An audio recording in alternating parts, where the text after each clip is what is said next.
you just watched is Kodak Black get completely caught off guard by a stranger in a New York City nightclub.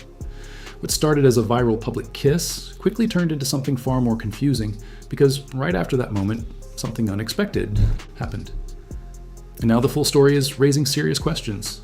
The night it happened, most artists at Kodak's level, rappers with his kind of catalog, his kind of history, his kind of fame, move through public spaces with layers between them and the crowd.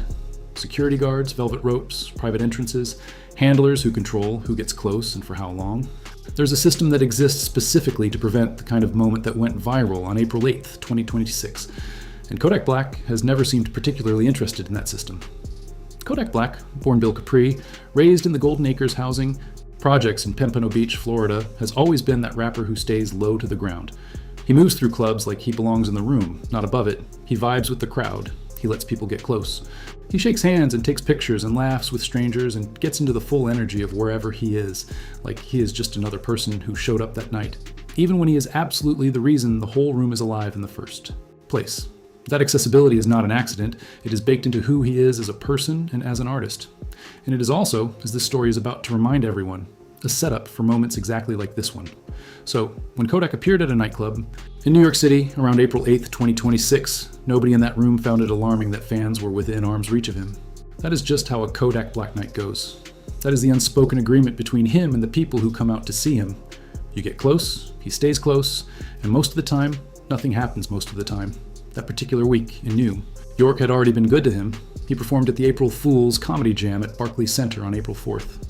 A big room, a big crowd, a good show. Around the same time, he appeared at Harbor NYC for a rooftop party and show. The city was receiving him well, and he was deep in it. Not rushing back to Florida, not playing things quiet, just fully out and fully present in New York's nightlife the way someone does when the energy feels right. And there is no reason to slow down. And from footage circulating on social media, from that same night, Kodak was in a very specific kind of mood. He was posted up in the club, drinks going, music loud, completely in his element. And he was not alone in the way he was enjoying the night. He was getting very comfortable, very close, and very cozy with Just Britney. One of the artists signed to his Sniper Gang label. Clips from the same night showed her twerking and grinding on him. The two of them laughing and moving together, him looking like... And these are the exact words that kept appearing in comment after comment, like he was in heaven. The energy between them was not subtle. The crowd around them could see it. The cameras caught it. And that footage was already making its way around the internet before the bigger clip even dropped. Then, it happened.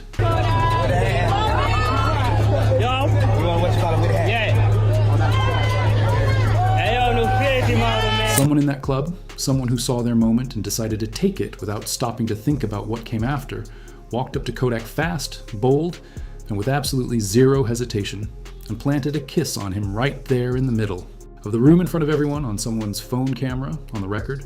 The clip, which runs between 9 and 12 seconds in most reposts, captures the whole arc of the moment, the approach, the kiss, and the immediate aftermath.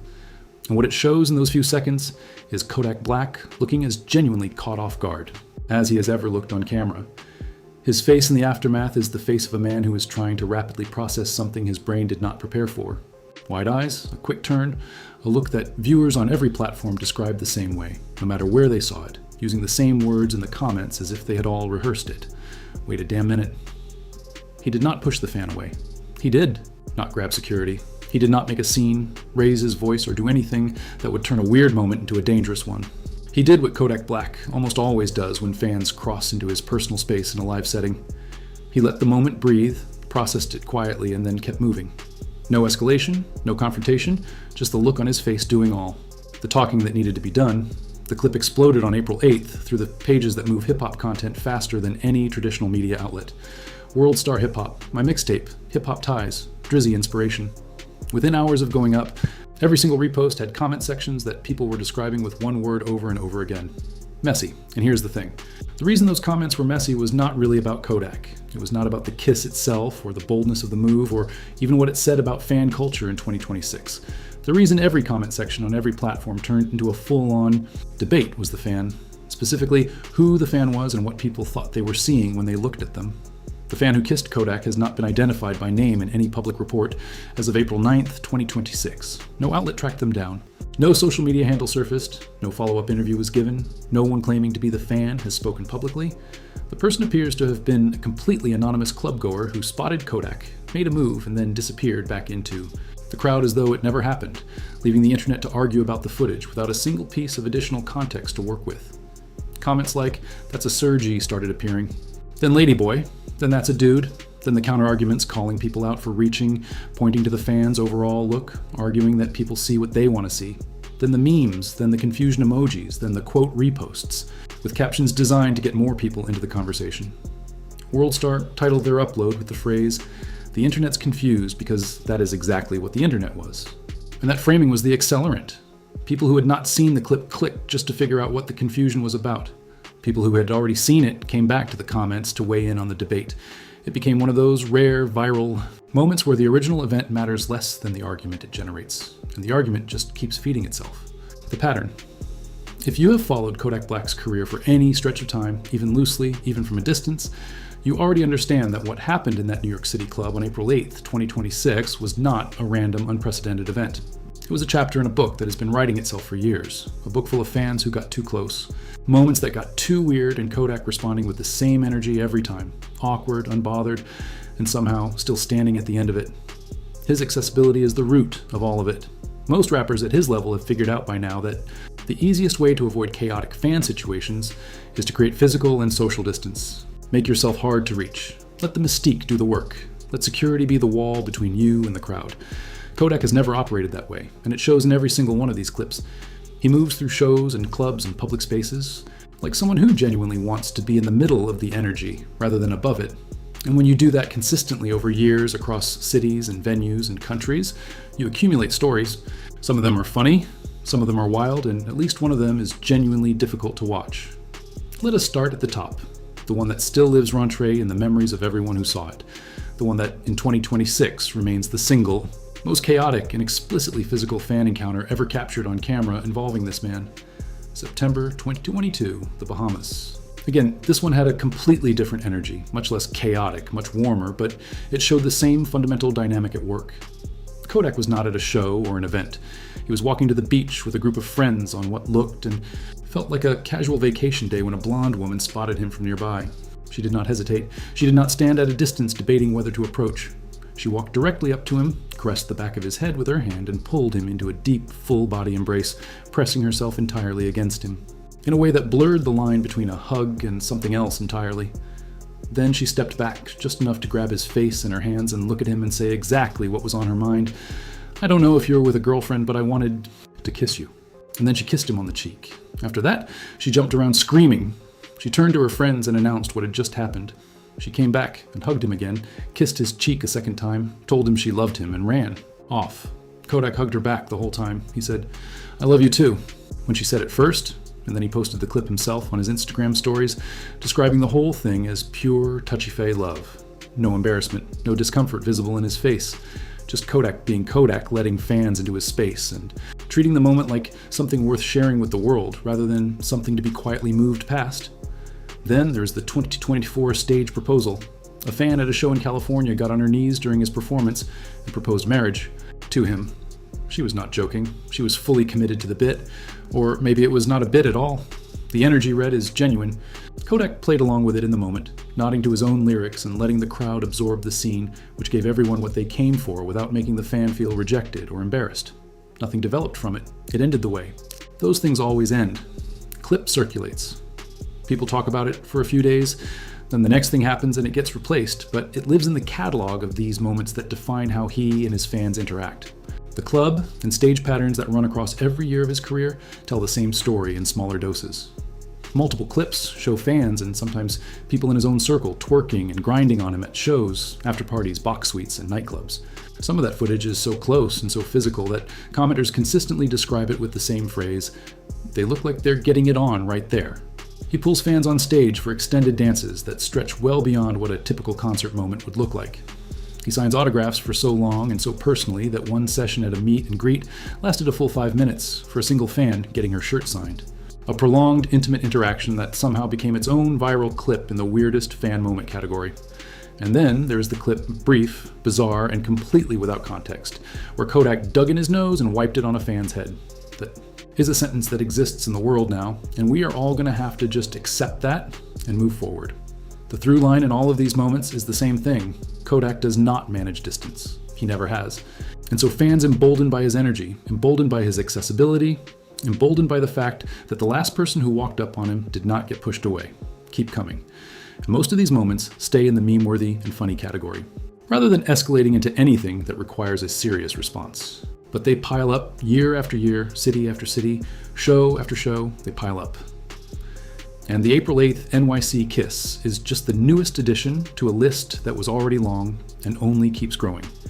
Which means the next time someone walks up on Kodak Black in a club and does something that ends up on World Star, nobody who has been paying attention is going to be surprised. The bigger picture. There is an easy version of the Kodak Black fan kiss story. In the easy version, it is just a funny clip from a nightclub. A rapper gets surprised. His face says everything. The internet debates the fan's identity for 48 hours. The clip fades. Life continues. That version of the story is fine. It is accurate in its facts, even if it is incomplete in its meaning. But Kodak Black has never been a story that fits neatly into the easy version. The man standing in that New York City club on April 8th, 2026, the man with the wide eyes and the shocked expression, is someone who has been through things that reframe every viral moment he is ever involved in. If you know the full context, he has been to federal prison. He had his sentence commuted by the President of the United States. He got shot outside a celebrity restaurant in West Hollywood during Super Bowl weekend. He spent much of 2025 in the middle of a custody battle, so public and so ugly that it involved arrests, countersuits, Instagram lives, and allegations that, regardless of how they resolved in court, left a mark on his public image that does not simply disappear because both parties signed a settlement agreement. Understanding all of that does not change what happened in the club on April 8th, but it changes the weight of it. It changes the story you're telling when you talk about who was standing there and what that moment actually represents. Let us start with the relationship picture, because it is directly connected to the energy of that night, to the Just Britney footage, to the fan kiss, to all of it. As of April 2026, Kodak Black is not in a publicly confirmed stable relationship. He has 5 children with 4 different women. And his romantic life has been one of the most consistently dramatic, publicly documented, and emotionally complicated in hip-hop.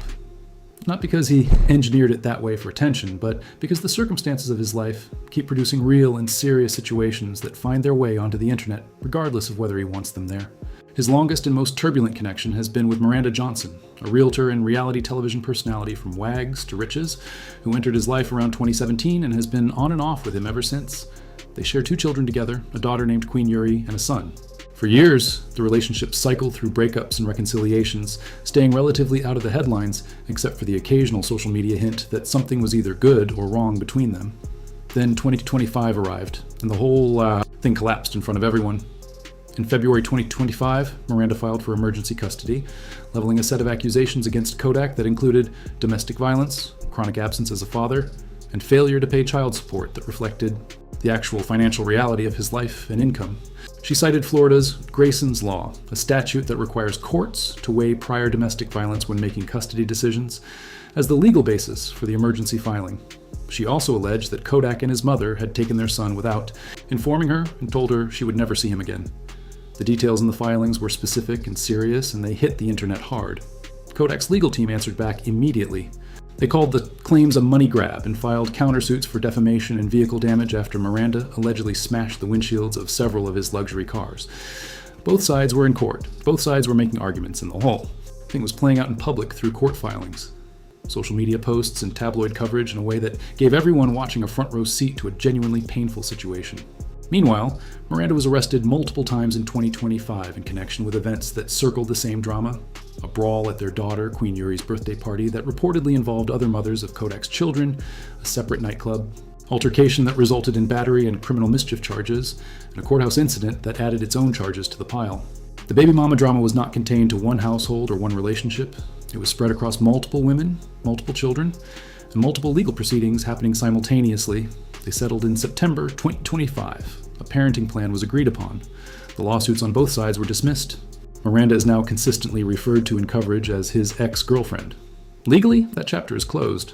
But the shadow it cast over his image going into 2026 is not something a settlement agreement wipes away. It is part of the story.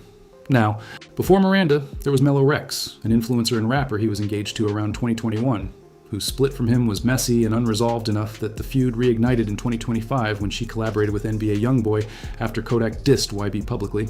Old clips from their relationship resurfaced. Old allegations and old dynamics came back to the conversation. The internet handled it exactly the way the internet handles these things, loudly, completely, and without mercy for either side. And then there is Just Britney. Back to that night, back to the club. Just Britney is officially Kodak's signed artist on Sniper Gang. That is the label that appears on the official documentation, the one that gets cited when anyone asks what their relationship is. But the footage from March and April 2026, footage from that same NYC club night that produced the fan kiss clip, tells a story that does not feel entirely professional.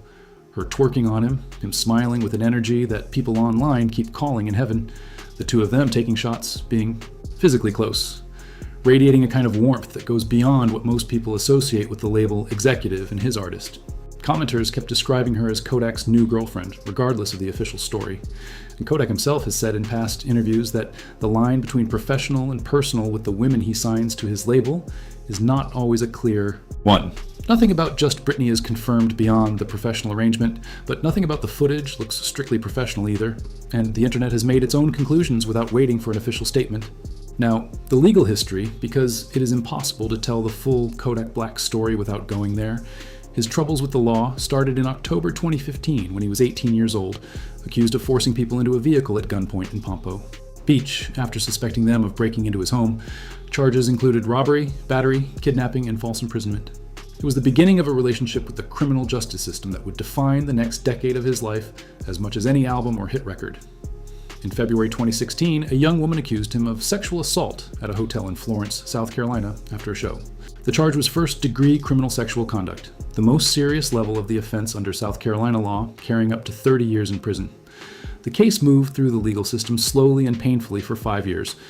In April 2021, he accepted a plea deal, pleading guilty to the reduced charge of first-degree assault and battery. He received 18 months of probation and no additional prison time, and he apologized in court as a condition of the deal. The resolution did not make the original accusation disappear from the public record or from the way people talk about him. In January 2018, while on probation, he broadcast himself on Instagram Live in his own home, passing a marijuana joint and a handgun around in a room that contained his infant son. Police acted on the footage directly. He was charged with grand theft of a firearm, weapons possession by a convicted felon, cannabis possession, and child neglect. It became and remains one of the most cited examples in hip-hop history of an artist providing evidence against themselves through their own social media behavior. In 2019, federal prosecutors charged him with making false statements on firearm purchase forms, lying about his criminal history on background checks in order to buy multiple handguns in Miami. He pleaded guilty and was sentenced to 46 months in federal prison. He began serving that sentence and was still incarcerated in January 2021 when President Donald Trump commuted his sentence in one of his final acts in office. It was not a pardon. The conviction stayed on his record permanently, but the commutation meant he walked out of federal prison after serving roughly a year and a half of a nearly 4-year sentence. He went back to work almost immediately. On February 12, 2022, during Super Bowl weekend activities in West Hollywood, a shooting occurred outside the Nice Guy restaurant. Kodak was shot in the leg. 2 other men present were also hit. A civil lawsuit filed against him by 2 of the men injured, which sought damages that at one point were valued at $62 million, was withdrawn and dropped entirely in March 2026, just weeks before the fan kiss clip landed. The suit was dismissed with prejudice, meaning it cannot be refiled. That particular legal shadow, at least, is gone. This is the man in that 10-second clip. This is who was standing in that nightclub with a surprised look on his face. Be sure to check out other similar and amazing videos on the screen. Thanks again for watching. I'll see you in the next video.